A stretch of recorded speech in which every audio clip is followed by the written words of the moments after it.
Ram Mohan MSc में top rank से पास होता है। दोस्त, भाई, रिश्तेदार सभी उसका अभिनंदन करते हैं। पिताजी, बेटा तुझे अभी कोई भी कॉलेज में आराम से लेक्चरर की नौकरी भी मिल सकती है और अच्छी सैलरी भी मिल जाएगी। तेरी जिंदगी एकदम सेट हो गई समझ बेटा। राम मोहन, पिताजी मैं नौकरी नहीं करना चाहता हूँ। माँ, क्या कर रहा है पता है क्या तुझे? इतनी पढ़ाई करके अच्छी नौकरी देखकर शादी करके अच्छे जिंदगी जीने के बजाय नौकरी नहीं करना चाहता? क्यों, क्या करना चाहता है तू? ISI करना चाहता है क्या? उसमें भी तो कलेक्टर ही बनेगा और नौकरी ही करेगा। ऐसा कहती है। राम मोहन, मैं साइंटिस्ट बनना चाहता हूँ माँ। तभी एक रिश्तेदार, उसके लिए भी तुझे किसी साइंटिस्ट के लैब में जाना पड़ेगा ही ना, ऐसा कहता है। राम मोहन, मैं किसी के पास जाकर PhD नहीं करूंगा, मैं खुद लैब बनाकर एक्सपेरिमेंट करके नए नए चीजों का आविष्कार करूंगा। सब लोग ये सुनकर इस पागल से हमको क्या कहकर उसे समझाना छोड़ देते हैं। राम मोहन को एक छोटा भाई था जो स्कूल जाता था। उसे सभी लोग बंटी कहकर बुलाते थे। राम मोहन घर में ही लैब बना लेता है। घर में ही एक बड़े कमरे में लैब बनाकर उसमें एक्सपेरिमेंट करना शुरू करता है। एक दिन बंटी अपने खिलौने से रिमोट से चलने वाला प्लेन उड़ाते हुए लैब में आता है।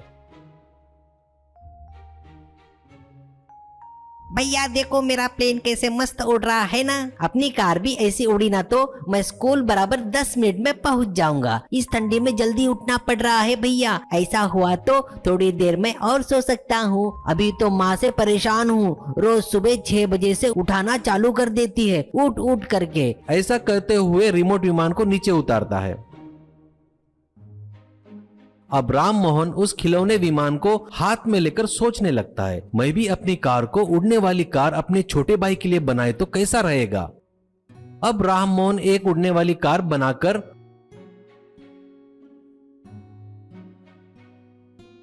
उसमें उनके ड्राइवर को बिठाकर हवा में उड़ने लगा। उसे कैसे चलाना ये सिखा रहा था।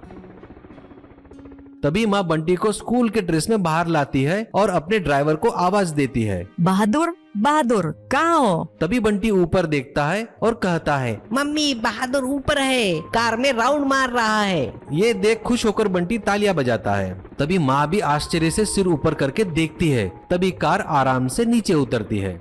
दोनों भी लोग उसमें से बाहर आते हैं और Ram Mohan success success, my flying car success, और बहादुर से कहता है, अब तुझे चलाना आ गया ना, जाओ बंटी को स्कूल छोड़कर आओ, ऐसा कहता है। बंटी खुशी से मेरे भैया ग्रेट है करके एक पप्पी देता है और कार में चढ़कर बैठता है। तब बहादुर कहता है, माँ जी छोटे बाबू को स्कूल छोड़कर 10 मिनट में आता हूँ, आपको मार्केट जाना है आप बोल रहे थे ना, ऐसा कहता है। तभी कार ऊपर उड़ती है और स्पीड से आगे की ओर जाती है।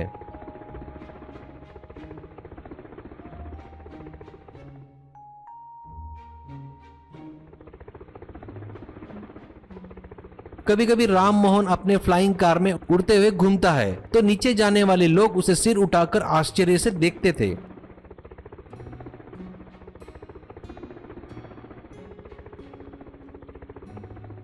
एक बार राम मोहन अपनी ब्रीफ केस लेकर बाहर अपनी कार के पास आता है। तभी वहां एक कार आती है और उसमें एक व्यक्ति उतरता है और एक ब्रीफ केस भर के पैसे दिखाकर कहता है व्यक्ति, मिस्टर राम मोहन, आप अपने फ्लाइंग कार का फार्मूला हमें दिया तो इसमें जितना पैसा है वो सब तुम्हारा होगा। राम मोहन, सॉरी सर, मैं अपना फार्मूला किसी को बेचना नहीं चाहता। व्यक्ति, क्या पैसे कम लग रहे हैं क्या?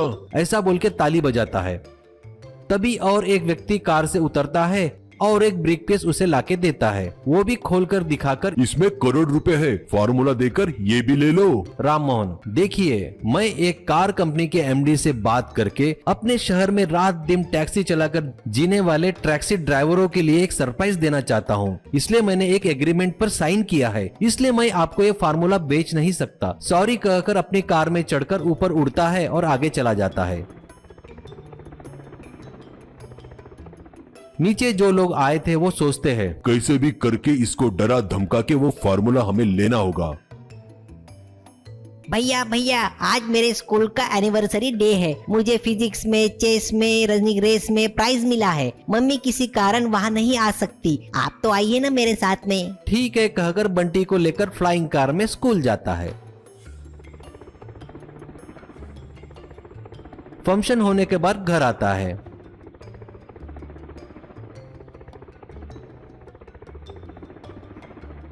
घर पर पुलिस आके रहती है। राम मोहन, क्या हुआ, आप लोग मेरे घर में क्यों आए हो? ऐसा कहता है एसआई, तुम्हारे कार में खतरनाक बॉम्ब है, तुम तुम्हारे लैब में बॉम्ब बनाकर विदेशियों को बेचकर सप्लाई करते हो, ऐसी कंप्लेंट आई है, तुम्हारी कार हम चेक करना चाहते हैं। कहकर कार में रखा बीप्रेस खोल के देखता है तो उसमें बॉम्ब दिखा। सॉरी सर, आपको हमारे साथ पुलिस स्टेशन आना पड़ेगा, ऐसा कहता है।